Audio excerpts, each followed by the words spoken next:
সুপ্রভাত, কেমন আছেন সবাই? ব্লগার পায়েলে আরও একটি নতুন ব্লগে সবাইকে আবার অনেক অনেক ওয়েলকাম।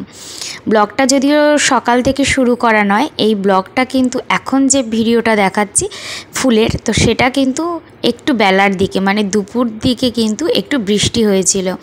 আর এইবার শুরু করলাম সকাল থেকে, কারণ সকালবেলা উঠেই কিন্তু ভাত, আলু ভাতের মধ্যেই আর একটু ডাল করে নিই, কারণ সকালবেলা ছেলেটাকে তো খেয়ে পাঠাতে লাগে, মানে খাইয়ে পাঠাতে লাগে। তো যার জন্য আলু ভাতে আর একটু ডাল বসিয়েই দিই, ডাল সেদ্ধ, আলু সেদ্ধ, একটু মাছ ভাজা দিয়ে খেয়ে যায়। মাঝে মাঝে মাছ না হলেও হয়, ওর একটু আলু ভাতে হলেই হয়।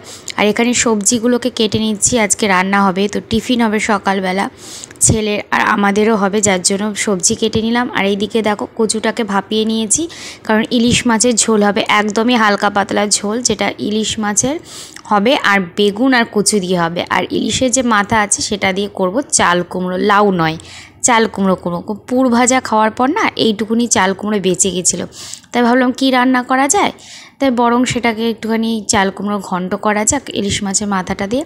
আর এইদিকে দেখো নুন হলুদ মাখিয়ে নিয়েছি ইলিশ মাছটাকে, আর মাথাটাতে কিন্তু নুন হলুদ মাখাইনি, কড়াইতে একটু কালো জিরে দিয়ে মাথাগুলোকে দিয়ে দিলাম, তার মধ্যেই নুন আর হলুদ দিলাম, বা সামান্য ভেজে নিয়ে এর মধ্যে চাল কুমড়োটা দিয়ে দিলাম, একটু কাঁচা লঙ্কাও দিয়েছি চিড়ে, ব্যাস শুকনো শুকনো হলে কিন্তু নামিয়ে নিলেই রেডি। সামান্য মিষ্টিও দিয়েছিলাম। আর এই চাল কুমড়োর ঘন্টটা কিন্তু এত ভালো হয় খেতে, কি বলবো। আর ইলিশ মাছের মাথার তো একটা আলাদাই গন্ধ আছে। আর এখানে দেখো বেগুনগুলোকেও কিন্তু ভেজে তুলে নিচ্ছি।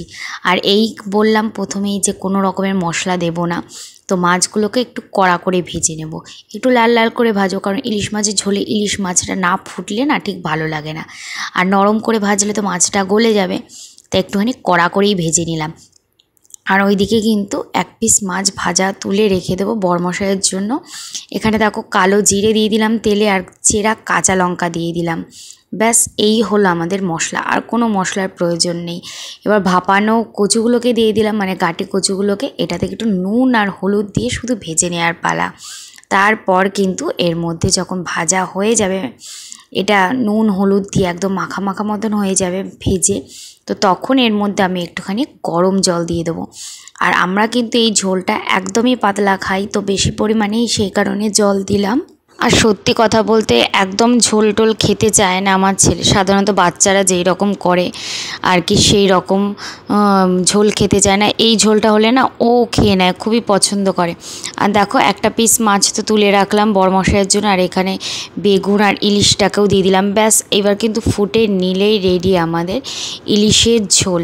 তো কতটা পাতলা হয় তোমাদেরকে দেখিয়ে দিচ্ছি, চলো। একদমই পাতলা হয়, একদমই পাতলা, দেখো দেখে বুঝতেই পারছো ঠিক কতটা পাতলা হয়। তো এই হলো আজকে একটা ছোট্ট একটু বড় ভিডিও, কেমন লাগলো জানিও, টাটা।